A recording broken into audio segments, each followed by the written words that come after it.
till you start your day, deciding which video game you're gonna play. You fight with your family over which is better, Marvel or DC. The geek of all of your friends, cause you know what Batman beats Superman. This is the right place to be, so turn up the volume cause you're an altered geek. Altered geek. Get altered. Geek, geeky. Altered geek. From Star Wars to Star Trek, comics to tech. Altered geek. Get altered. Geek, geeky. Altered geek. Pull up a chair cause you're an altered geek. Hello and welcome to Altered Geek. I'm your host, Steve Megatron Phillips.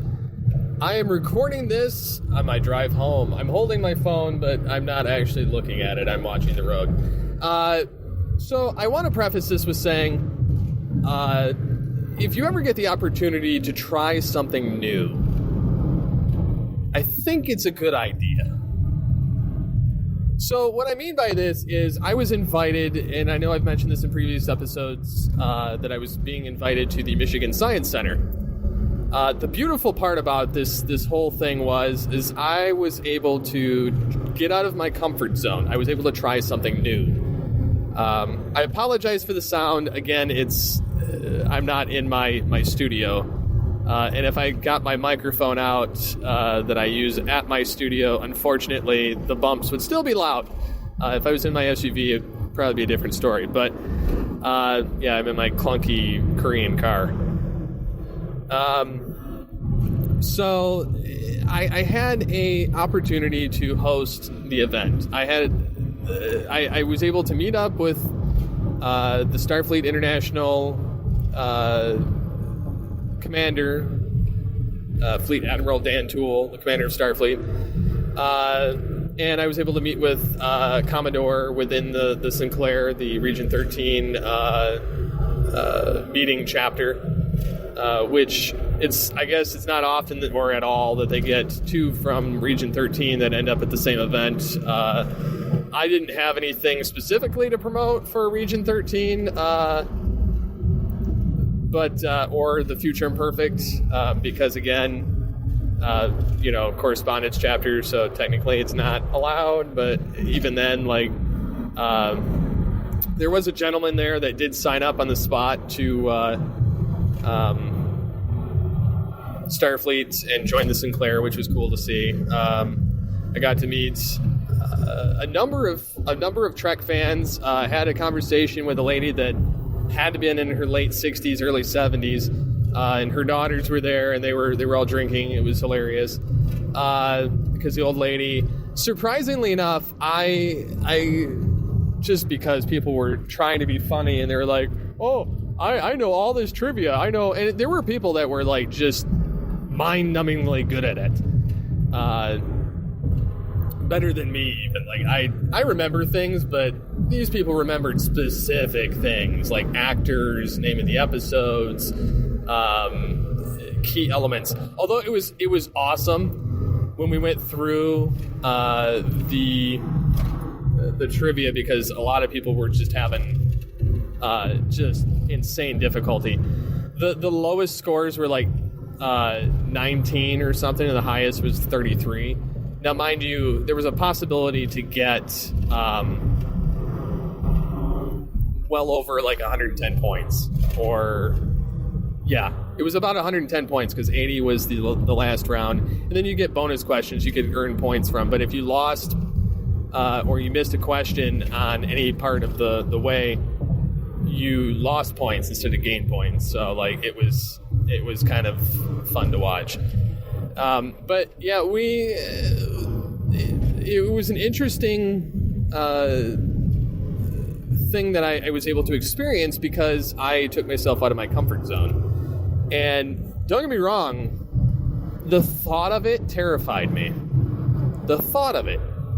But I realized I haven't done any public speaking. I haven't done anything in a live venue ever. I've never done with that many people But even then, it wasn't that many people. I had maybe, 40, 50 people standing around watching me run this thing, staring at me. A lot of them had blank stares. A lot of people were just kind of like, and then just doing the Q&A for the trivia. A lot of people were drinking. A lot of people just weren't paying attention. I tried to liven them up as much as I could. I'd throw a joke in. There was one point where they had you had to match. And see, I excel when I get to be sarcastic and humorous. That's when I can kind of pick things up and go. But when I'm just saying things, I don't do well. So I was acting like like I was sitting in my basement recording, and that's what some of the podcasters on the podcaster groups had kind of said. Just think of yourself in your office. Think of yourself just not. Like you're at home, like you're talking to your other podcasters. And they said, and honestly, they said the ands and the ums and any of the missteps that you have, nobody's going to care when you're in public. And they're right. I experienced that firsthand and have to say honestly that I did it. I did something that was out of my comfort zone. When I was a child and I was a teenager, I tried everything under the sun to get out of speaking in public. I hated it. It was the biggest fear to me in my life to have people staring at me. And don't get me wrong, it still is. Like, I turned red to begin with when I first started talking because I had no idea how I was going to start the conversation. I scripted something out, and it totally went a different direction. And then certain aspects, I didn't really know what to expect, and so it kind of threw me because I'm used to running the show, and they're like, here's this. This is what you're doing. This is what we want you to do. And, have fun. And at one point, it was, and the podcaster group had said, things will go wrong. And they were right. However, it wasn't with my own equipment. That was the great part. I got there fairly early. Not like super early, but I was there probably about 45 minutes early. Before the event started. So I was kind of hanging out with staff and hanging out with the Sinclair people. I was talking with the coordinator who invited me, and it was a great experience. I was able to just be normal me, like nothing, like I was not encumbered by this meek, introspective, shy individual. I was very extrospective. I was able to put myself out there and just have fun with it. And I think that was the great part about it, was I realized that my block of talking in front of people has nothing to do with my ability. It has to do with the fact that I always think I can't do it, or I always overthink it, overanalyze it. And honestly, in the past, it tears me up inside. Like my gut, my head, like everything in me gets stressed out when I have to do an event or have to do something that's out of my comfort zone. This event, nothing. No feeling, like I just didn't care. Like, I think it's because too, I had a great day at work and I had a great day with the kids this morning. And I think that a lot of things come into play with mental health. And I think I'm starting to get over this hurdle, which is awesome, because I think that there comes a point where you have to try different things, and otherwise, if you're just going through the motions, nothing matters. And I've been going through the motions on everything in life for a while now. And I think that by starting this step to break out of it, I think that it makes a difference. And I think that it's good for people, in general. I don't know what you guys think about it. I think it's good to step out of your comfort zone and try something that you thought you hated a long time ago. I mean, for me, one thing that I still hate is certain kinds of food. So that's a struggle. My wife kind of enforces that I eat healthy because I don't need to be eating junk. But no, it was a lot of fun. I didn't know I was able to do that. I threw, kind of going back to the whole joke thing that I was talking about, and I started to say, matching the captains with the ships. There was, it would say, who's the captain of the USS Voyager? And mind you, I should have put my glasses on. Like, I couldn't read the NCC number.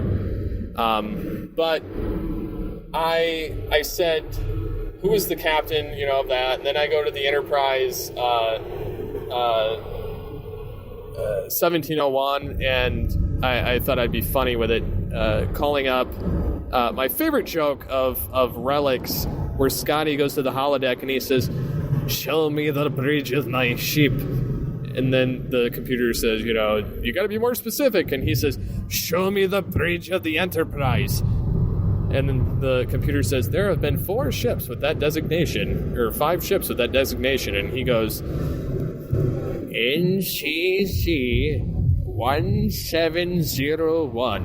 No bloody A, B, C, or D."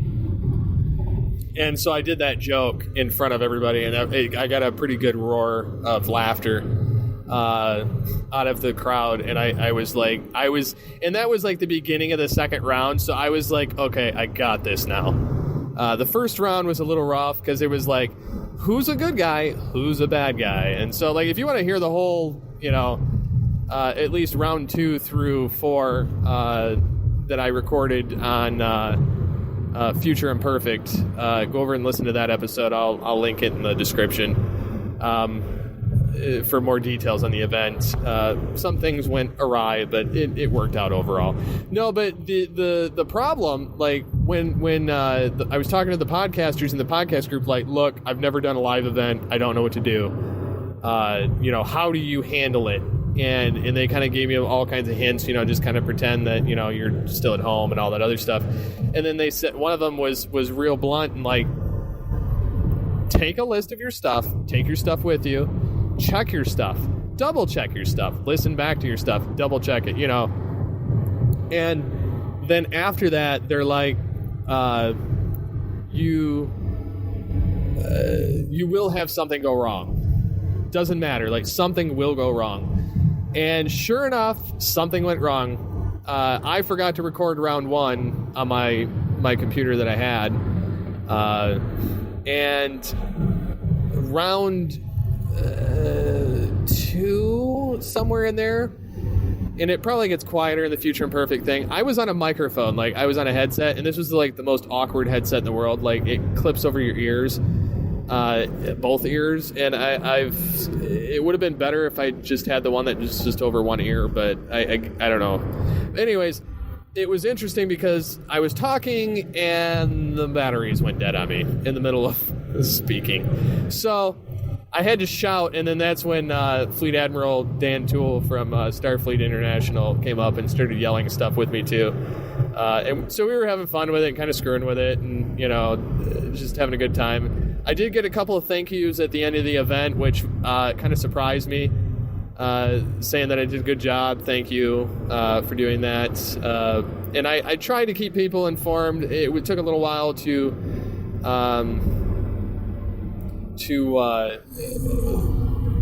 give their answers for the trivia. And they, the staff was spectacular. They had some people volunteering from Quicken Loans to kind of fill out the ranks at the museum for the After Dark event. And some were knowledgeable on Trek, some not. But it was great conversations and great fun all the way around. And I think that had I had this experience with, like, Grand Con years ago, I think I would have kept going. But I think that part of the problem I had with Grand Con years ago was not only was I not ready, I don't think I'd evolved enough as a human, because also I wasn't going to school at that time, and I think I had to break out of my comfort zone, whether I liked it or not. Between acting class and between English and everything else that I had to kind of publicly speak, it kind of broke me, and so I was able to get past that point.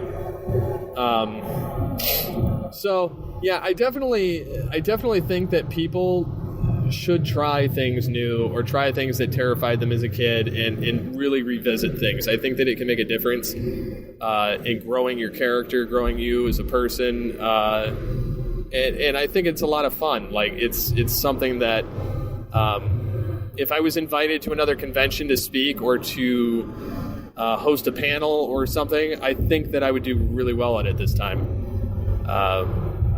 And honestly, like it was just I'm surprised. Like I'm really surprised.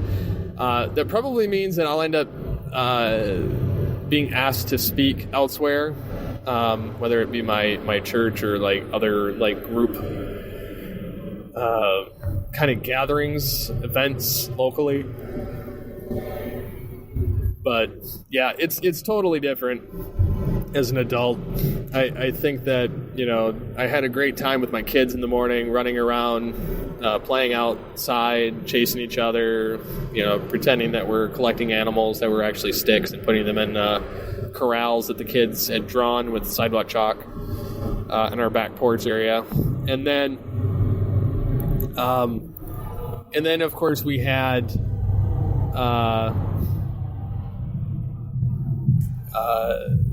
work. I had to enter in like 3 things of inventory, and I figured out a faster way than punching in individual UPC codes. Rather than do that, they stack everything on a shelf and wait for me.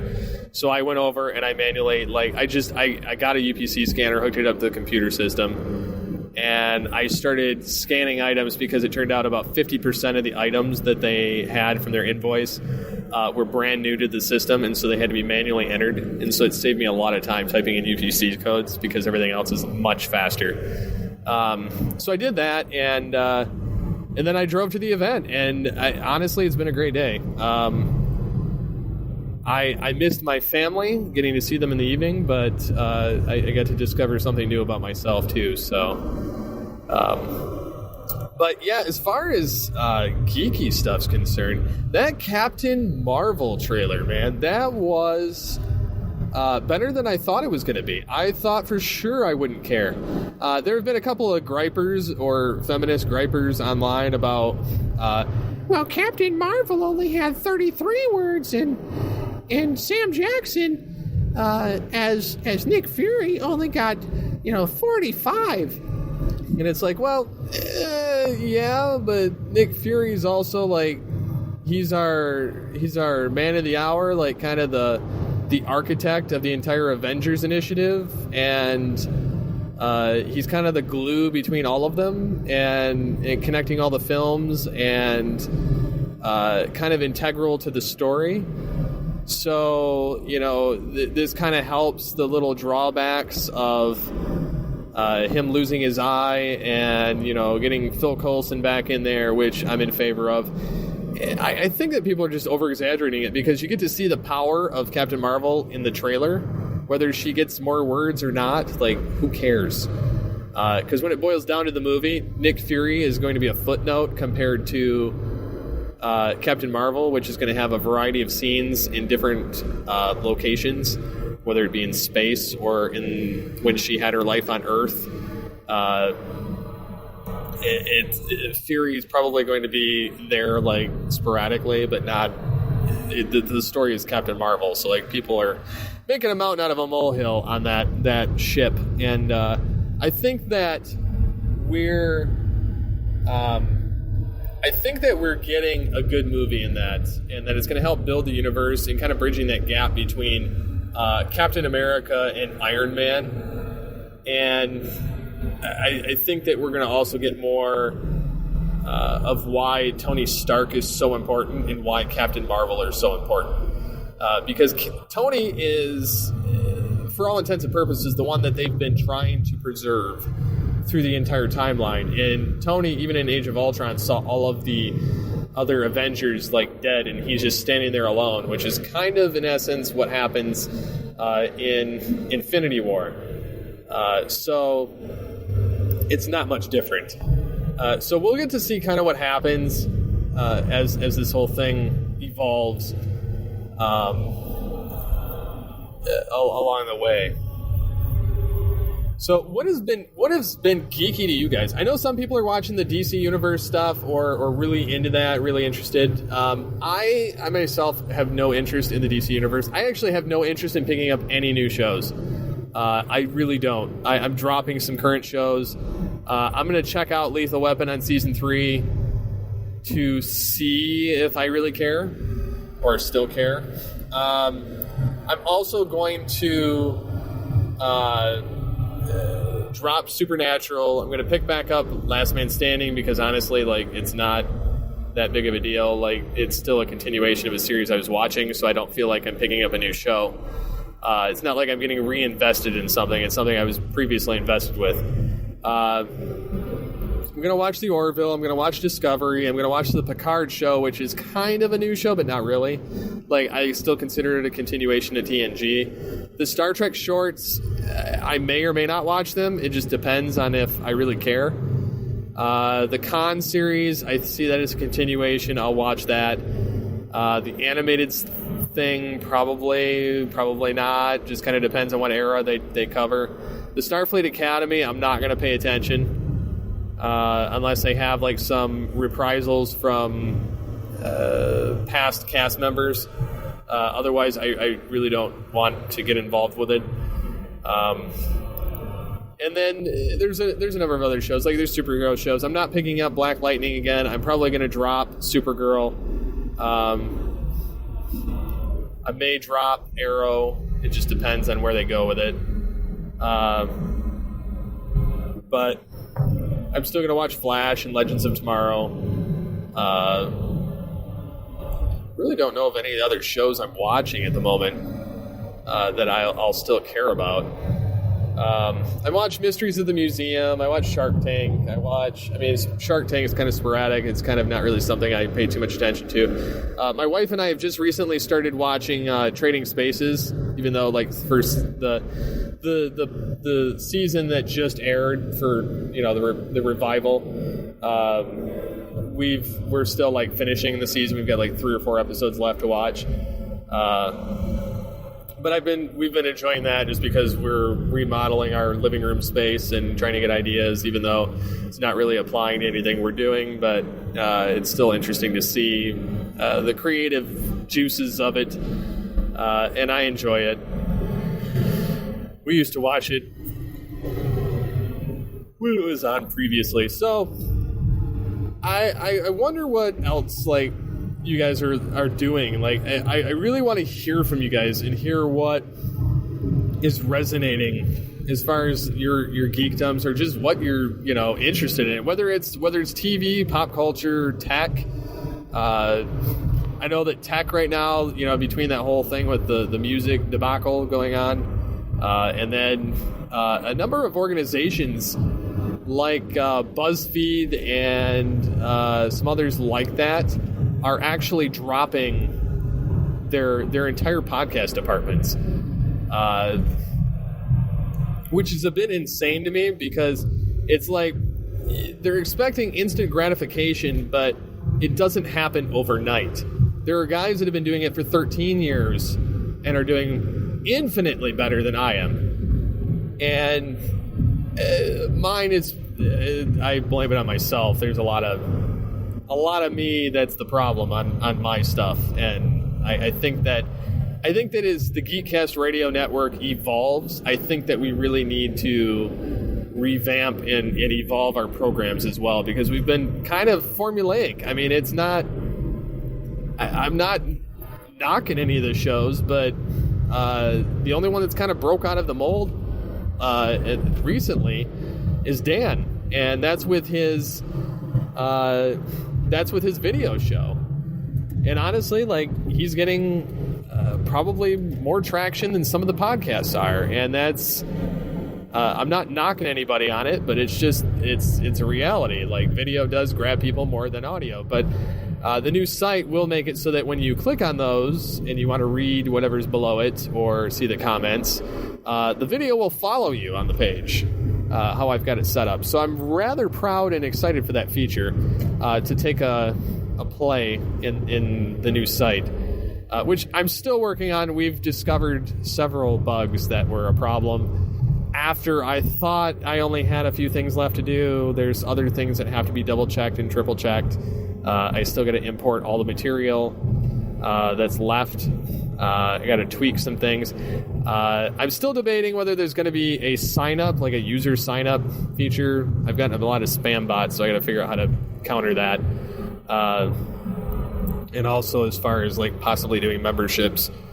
I know that was a goal, but I don't know if that will actually come to fruition. I know many other features that I wanted are coming to fruition, so there is that.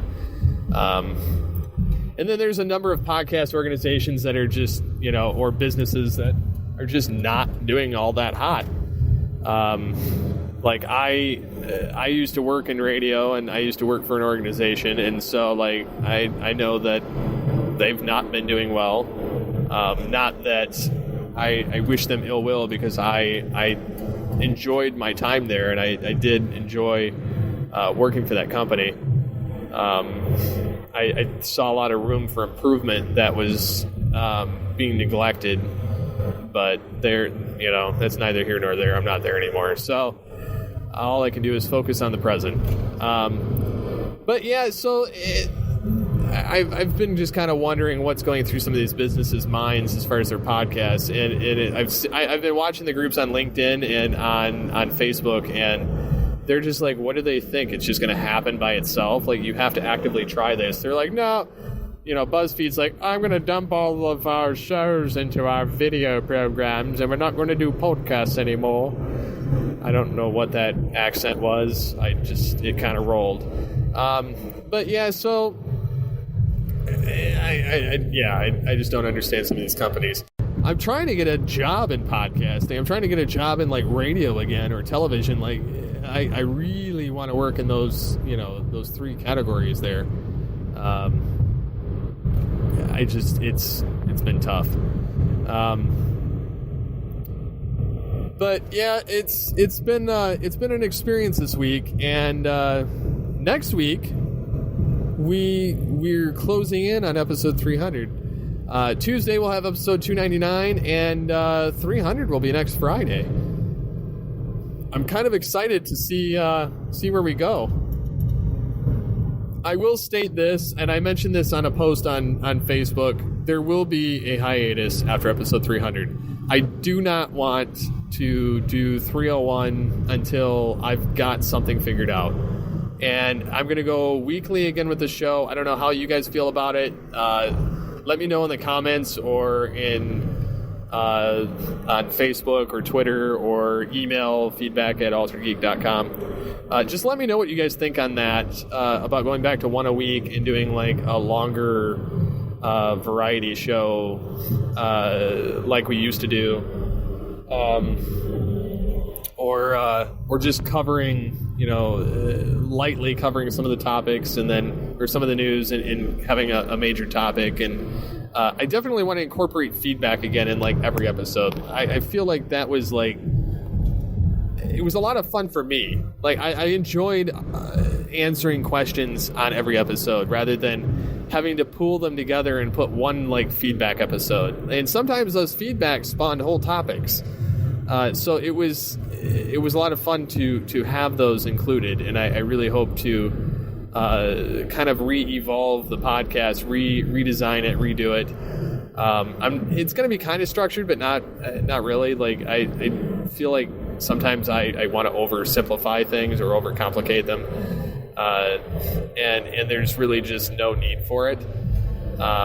So I think that's about it for this episode. Like I think that kind of runs things out, and I've got a number of topics I want to cover on the next episode. So we'll just kind of see how it goes, and then maybe some of it will get brought up in episode 300. Episode 300, we are going to have Mike Booth Ninja Powers returning for the 300th episode, which theoretically, had I kind of kept with a schedule of doing twice a week or 3 times a week, like I was doing for a little bit, we should have hit that at our 6-year mark of the podcast, or the name, and 5 years of the podcast in August. But I'm only a month late. Not a big deal. So Yep, he'll be joining us for episode 300. I have no idea what's going to happen in episode 300. If you guys want to send in emails or voicemails or any kind of feedback or topic suggestions, knowing that he's going to be in it,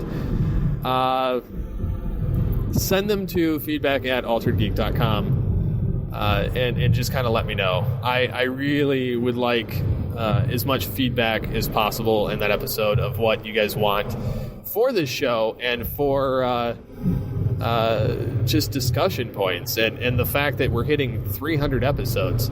Like, this is my first podcast to hit 300 episodes, let alone 200. Altered Geek is, Future Imperfect's at, like, episode 60. And All Things Transformers is at, like, 162 or 164 or something, somewhere in that neighborhood. So it's just really different. But anyways, I'm going to sign out before this turns into a torrential train wreck. And again, forgive the audio quality. It's not often I do this. I try not to anyway. I know the previous episode was kind of muffled and kind of messed up because I did it from my car. Or at least not the previous episode, the one before that. But anyways, have a great weekend. Let me know what you guys are geeking out to, what you guys want to discuss in the next 2 episodes, and what you want to see in the future of the show altogether. So until next time, get altered, get geeky with the Altered Geeks.